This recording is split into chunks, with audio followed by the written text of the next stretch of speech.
It happens faster than thought.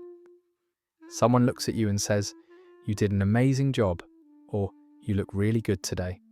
And before the meaning of those words can land, your body reacts, your chest tightens, your stomach pulls inward, your mind scrambles not toward joy but toward escape. You hear yourself responding almost automatically. "It was nothing. I just got lucky." No, I really don't. From the outside, it looks like modesty. From the inside, it feels like relief, like narrowly avoiding something dangerous. What's important to notice is this: the discomfort comes before the thought. Before you decide what you believe about yourself, before you evaluate whether the compliment is true or deserved, your nervous system reacts first. For some people, praise doesn't register as warmth. It registers as exposure. Being noticed feels like being placed under a light that's too bright, too revealing, as if attention itself carries risk. And so the body moves to protect. It deflects. It minimizes. It pushes the moment away before it can ask more of you. This isn't about humility, and it isn't about low confidence in the usual sense. It's about what your system learned long ago about what happens when you're seen. To understand that reaction, the panic hiding behind politeness, we have to look at where it began. Let's begin.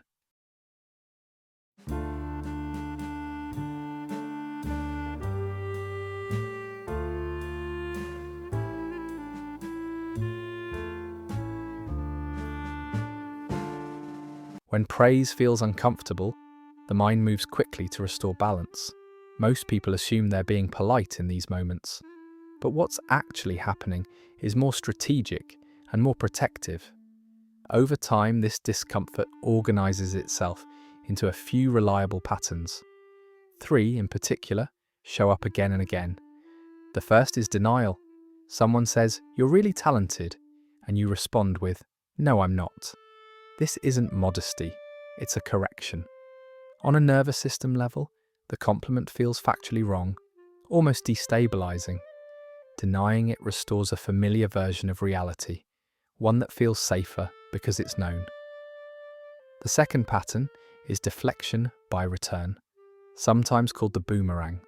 You feel the spotlight land on you, and immediately you throw it back. "My presentation helped, yours was way better." This isn't generosity. It's a way of stepping out of focus before expectations can form. If attention is risky, sharing or redirecting it feels like protection. The third and most corrosive pattern is self-attack. You neutralize the praise by criticizing yourself first. "You look great today." "Are you kidding? I look exhausted." This move creates control.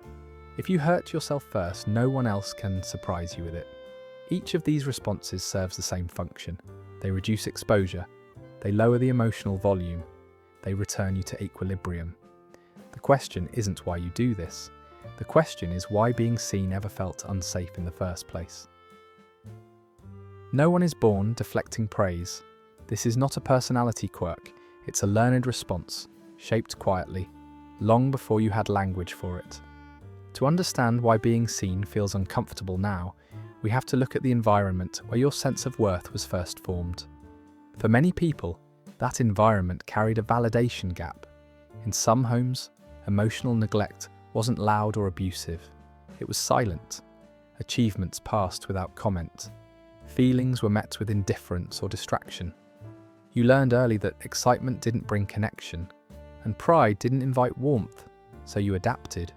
You stopped expecting acknowledgement. As an adult, when praise finally arrives, it feels unfamiliar, almost invasive. Your system doesn't recognize it as safety. It recognizes it as something unknown. In other homes, validation existed, but it was conditional. Love and praise were rewards, not constants. You were celebrated for results, grades, performance, compliance, not for effort, not for curiosity, not for simply being yourself. This teaches a subtle but powerful lesson. Worth must be earned. So when someone praises you without a clear achievement attached, your body rejects it. It hasn't been paid for. It doesn't make sense. And then there are environments where praise was paired with criticism or sarcasm. A compliment was rarely allowed to stand alone. It was followed by a correction, a joke, a reminder of what still wasn't enough. Over time, your nervous system learned to anticipate the second half of the sentence. Even now, when someone offers genuine praise, part of you braces, waiting for the but that used to come next. Across all of these environments, the message was the same. Being seen wasn't safe. Attention brought pressure, evaluation, or withdrawal. Deflection became a way to stay regulated, to remain invisible enough to avoid consequence. You didn't learn to reject praise because you lacked confidence. You learned it because, at some point, it protected you. For many people, the discomfort around praise doesn't come from fear of failure. It comes from something deeper and quieter: shame. Shame isn't the feeling of having done something wrong. That's guilt. Shame is the feeling of being wrong, of believing that if someone truly sees you, without filters, without performance, they'll find something fundamentally lacking. This belief doesn't appear out of nowhere. It forms in environments where visibility was consistently followed by correction. You learned early on that being noticed invited adjustment, a raised eyebrow, a suggestion to do it better, a reminder to tone it down. Even moments that started positively often ended with guidance, critique, or comparison. Over time, your system began to associate attention with risk. Not because attention was cruel, but because it was rarely neutral. So you adapted. You learned to stay ahead of the evaluation. You corrected yourself before anyone else could. You minimized success before it could raise expectations. You softened your presence so it wouldn't provoke response. What looked like humility from the outside was actually vigilance from the inside. This is where shame takes root, not as self-hatred, but as self-monitoring. A constant internal question: how do I appear right now? And beneath it, a deeper fear: what happens if they see too much? When praise arrives in adulthood, it doesn't land as affirmation, it lands as exposure. It threatens to undo the strategies that once kept you safe. Accepting it would mean staying visible, and visibility has history. So the body tightens, the mind retreats, the compliment is pushed away, not because it's undeserved, but because it bypasses the old rules. Rules that once said, being seen leads to correction, and correction leads to disconnection. Understanding this matters, because shame isn't proof that something is wrong with you.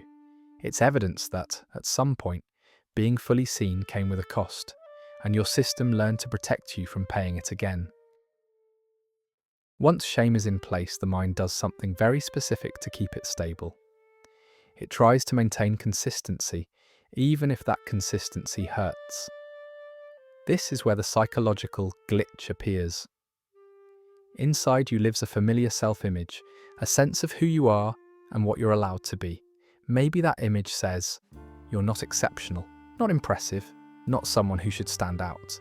It may not be kind, but it's known. Predictable, safe. Then someone offers a compliment. You're really good at this. You handled that so well. Suddenly two realities collide. Their perception says you're capable, valuable, worthy of recognition. Your internal map says otherwise. The brain doesn't tolerate this mismatch well. It experiences it as tension, not insight. And because changing a self-concept is slow and destabilizing, the system reaches for the faster solution: rejection. The compliment is dismissed, so the inner narrative can stay intact. This isn't dishonesty, it's preservation. Accepting the praise would require updating an identity built over years. It would mean allowing uncertainty, stepping into a version of yourself you don't yet trust. So the mind chooses the known pain over the unknown possibility. That's why deflection often feels relieving, even when it reinforces self-doubt. It restores alignment. It keeps the internal story consistent. Psychologically speaking, we don't choose the truth. We choose what keeps us oriented. And this is the paradox. The very mechanism designed to protect your sense of self also locks it in place. Until the system learns that change doesn't equal danger, the glitch remains, silently filtering out any evidence that contradicts who you were taught to be. By the time praise reaches your conscious mind, your body has often already decided how to respond. That reaction isn't symbolic, it's physiological, and it has very little to do with willpower. For a nervous system shaped by early unpredictability, attention itself can register as a threat. Not because praise is harmful, but because, historically, being noticed didn't lead to safety. It led to correction, to scrutiny, to emotional withdrawal. Over time, your body learned a simple association. Visibility equals risk. When someone praises you now, that old association activates. The heart rate changes, muscles tighten, breathing becomes shallow. This is not anxiety in the abstract, it's a freeze response. The system recognizes something familiar and moves to protect before thought can intervene. This is why just accept the compliment often feels impossible. The reaction isn't happening in the thinking brain. It's happening in the part of you designed to keep you alive. Praise creates a moment of attention, and attention once meant you had to adjust, improve, or disappear. So your body does what it learned to do. It shuts the moment down. What's important here is compassion. This response isn't evidence of low self-esteem or emotional immaturity. It's evidence of learning, of adaptation. Your nervous system did exactly what it was supposed to do in an environment where safety was inconsistent. Understanding this changes the frame completely. You're not resisting praise because you don't deserve it.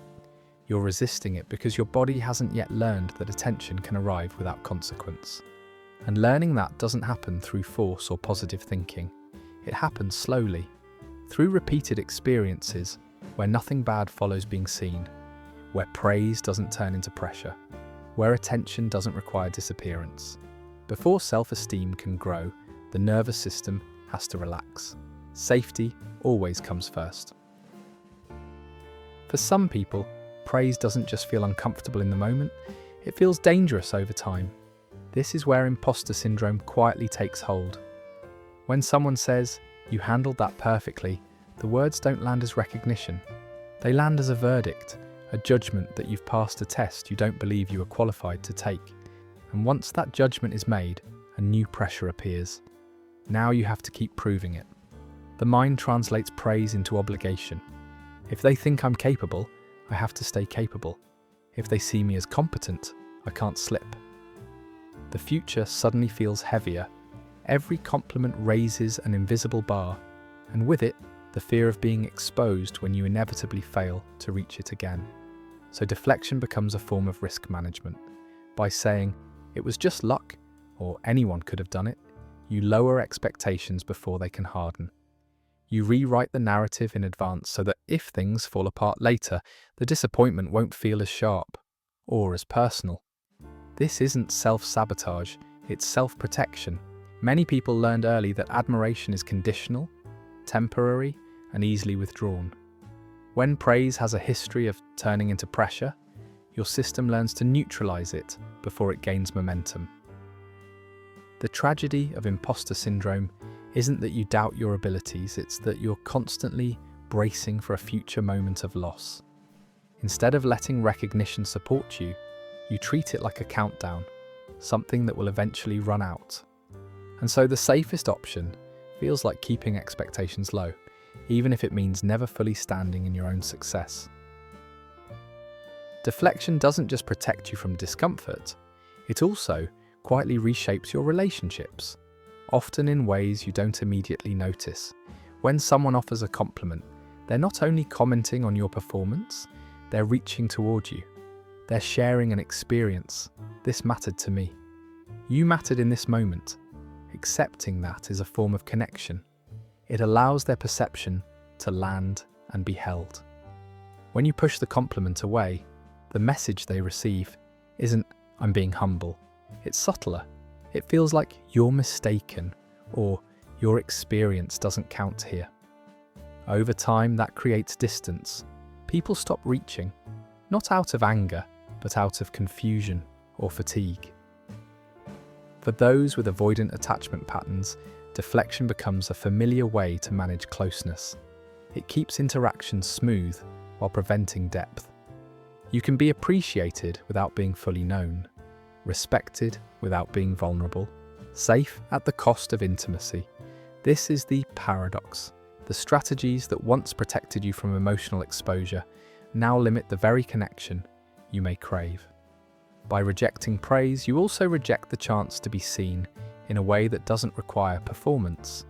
And slowly, without intention, you teach others how close they're allowed to come. You become someone people like, even admire, but don't quite reach. Not because you're unworthy of connection, but because connection learned to wait at the edges. Deflection keeps you regulated, but it also keeps you slightly alone. If rejecting praise was learned through experience, then accepting it has to be learned the same way, slowly and without force. This isn't a mindset problem. It's a nervous system process. The goal isn't to suddenly believe every compliment you hear. Belief comes later. The first step is simply allowing the moment to exist without shutting it down. When someone offers praise, notice the impulse to deflect and pause, just for a second. Let the reaction rise without acting on it. This is where the simplest practice matters. The thank you rule. Not as politeness, but as exposure. You say thank you and you stop. No explanation, no minimization, no return compliment. You don't have to agree with what was said. You only have to let it pass through the moment without being rejected. Support the body while this happens. Take a slow breath. Place a hand on your chest or stomach. Feel the physical sensations and stay present with them. You're teaching your system that attention can arrive and leave without consequence. That nothing bad follows being seen. You can also practice internally. When you do something well, acknowledge it, quietly, without exaggeration. I handled that. Not to inflate yourself, but to counterbalance a lifetime of dismissal. This process isn't about becoming confident overnight. It's about building tolerance. Over time, these small moments accumulate. The body learns a new pattern. Receiving doesn't equal danger. And once safety is established, self-worth can finally take root without being forced.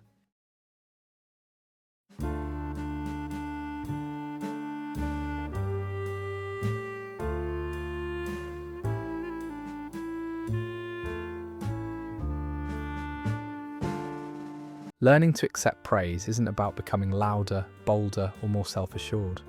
It's about allowing yourself to be seen without immediately retreating. Not all at once, not perfectly, just one moment at a time. You don't need to rewrite your self-image overnight. You don't need to suddenly feel worthy or confident. Those things grow as a result of safety, not as a prerequisite for it. Each time you allow a compliment to land without deflecting, even briefly, you create a small rupture in an old pattern, a quiet correction to the past. Think of praise not as a spotlight demanding performance, but as a soft light someone is holding out. You don't have to step fully into it. You just have to stop pushing it away. Let it exist. Let it be incomplete. Let it pass without turning into pressure. Being seen doesn't have to mean being evaluated. It can mean being acknowledged. Without cost, without correction, without the need to prove anything further. And the more your system experiences that kind of attention, the less threatening it becomes. If this video put words to something you've been carrying quietly, you're not alone. This channel is a space for exploring the deeper, often unspoken patterns of the human mind, with care, clarity, and respect for the pace of healing. If you found this meaningful, consider subscribing for more conversations like this.